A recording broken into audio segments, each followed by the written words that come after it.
right, you guys, signs that you are in fact in a karmic relationship, part 3, and I'm going to give you final 5 indications that your current connection, your current partner is a karmic partner.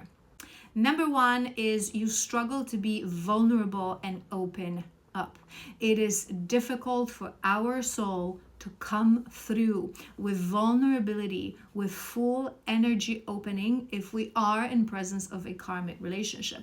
This is why oftentimes the bond between karmic relationship is very shallow level. We may spend a lot of time together, we may have hobbies together, we may have a lot of friends together, but when it comes to actual vulnerability, opening our energy, sharing our traumas, our deepest fears, our nightmares, our aspiration, our wildest dreams is what we struggle with. It doesn't come naturally. And side note, an indication of that is that you struggle to talk about emotions with that partner, and you struggle to do that eye gazing, really sit in front of each other for hours on end and look at each other as you talk to each other, which is really not a problem in a true soul connection, because eyes are a portal to your soul. And if your souls resonate, if your soul have deep connection that they remember from the eternity and from the eternity of times, you don't struggle to connect to their frequency. Whereas if you look into your karmic partner's eyes for a very long time, you sort of feel that clutch. You may not understand it, but you're energetically going to feel that clutch. And every time you try to open up, every time you try to be vulnerable, it is not met with a full openness and acceptance of who you are on the other side. So you struggle more and more. So karmic partners really struggle to be vulnerable, really struggle to go deep, really struggle to accompany each other on that deep inner shadow work to hold space for each other.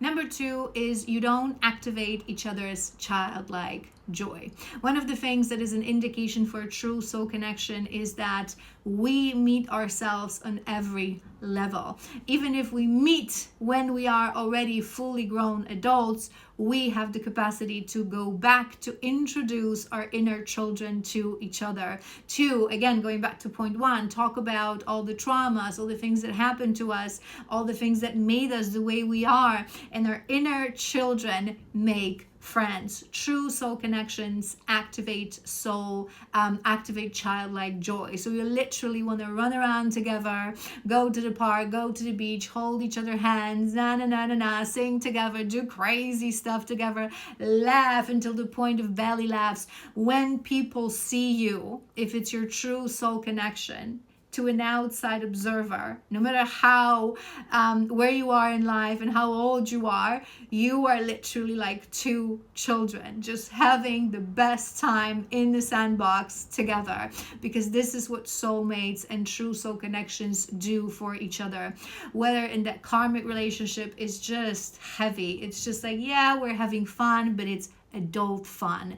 It's fun because we do some hobbies, because we do things with friends, but it's never just this freedom of running around together just as we would outside of the spirit realm. Number 3, they make you less you and less authentic. I'm laughing because there are a bunch of kids running around and with those water guns outside. That's exactly what you would do with your true soulmate. Who cares? So number 3, they make you less authentic with karmic relationships, with time, because there is a clash on a level of energy. There is a clash on the level of our frequencies. We become less and less authentic. So every time we try to be our fullest self, every time we try to share something vulnerably, we try to be more who we really are on a soul level, it is not met with a welcoming environment. So we just stop. We say something, it's not being welcomed. We do something, it's not being welcomed. And we may not notice this right away, but after 5, 6, 7 or more years, we become less and less us, less joyful, less authentic, less following our passion, because we adjust our behavior to what the other person taught us, right? So we no longer want to clash with them. We no longer want to bicker with them. So we silence ourselves. We numb ourselves. We make ourselves small because there's always this energy of me and you. We talked about this before. There's no us, there's competition, there's bickering, there's lack of full acceptance to that quirkiest, most bizarro version of your authentic you. So we just keep ourselves small to keep that relationship going. And a great example of that point is how your body reacts, because whether you want to accept it or not, your body knows. Your body knows because your body is wise. Your body knows whether that's a karmic connection or not. This is also why, side note, it declines with time, what we mentioned in part 1, the fun, the sex, the attraction, because your body literally starts to resist. But you can beautifully see it in moments of bickering, in moments of challenge, in moments of discussion. So when your karmic partner says something to you, it can be the smallest thing, right? Says something to you that is making you feel small, that is closing and sort of a killing off that authentic you. So let's say you say something that is very natural. Let's say naturally you're very loud, or you're a crazy person, or you have jokes about something, and you say that thing. And your karmic partner says to you, how can you, oh my gosh, how can you say this thing? How can you do this thing? Your body reacts. You feel triggered, you feel pain, but your body reacts. So within your body, you can feel that shiver of coldness. You can literally feel small. You can feel ashamed. You can feel like you want to hide from the world. Oftentimes, you know, when we're women and it happens in a moment, we like put on something beautiful, and we made our makeup and our hair, we feel so beautiful, and they say something, we feel like we just want to go and change back into sweats and jump into our bed because we just feel so ridiculous. And in a true soulmate connection, even if sometimes, you know, it happens, obviously we're humans, we can trigger each other, we can say something to each other that doesn't make you necessarily, it's not maybe the nicest thing, right? Or you snap on the other person. But if it's truly your soul connection, like I said in previous parts, you feel safe within your body around this person. So you will feel triggered, but it will be a different kind of trigger. It will be a trigger of like, I don't like this, but let me think about this. We'll work through it. Or maybe just see how I feel, what emotion it sort of is rising within my body. But your body will not feel this deep level of shame, shiver, guilt, and this very displeasant energy within your body. Number 4, they don't put you first. Your karmic relationship will never put you first. Something will always be more important. The children, the career, the family, their own emotions, right? And yes, it is true that in true soul connections, we have to love ourselves first. We have to consider ourselves first. But because we become extension of each other, considering myself is also considering another person. Whether in a karmic connection, something will always come first than you. And I've done a video about this a while ago, explaining to you that in a true soulmate connection, your soulmate is your partner. Your soulmate is the extension of you. Your true soul connection literally is the embodiment of the closest things to wholeness that you've already achieved on the level of self on this earth. So nothing really ever will come first. It's always going to be your partner. And then your children, then your parents, because your parents have separate lives, because your children will go out of the nest and they will have separate lives. Your partner is the one that you're building your life with. But if subconsciously, on a level of deep subconscious, on a level of that body knowledge, you know that this is just a karmic connection, you will put other things first, be it your job, be it your kids, be it yourself. You will take decisions without consideration. When you will do something or say something, it won't be on your mind. How does it make this person feel? The consideration is just non-existence. Whereas in true soulmate connection is natural, because that person again becomes extension of you. So as much as I consider myself, how do I feel in this situation? What do I want in this situation? I always feel and think about the other person as well. And number 5 is personally my favorite. It's a little bit more towards that psychic insight that you have within you.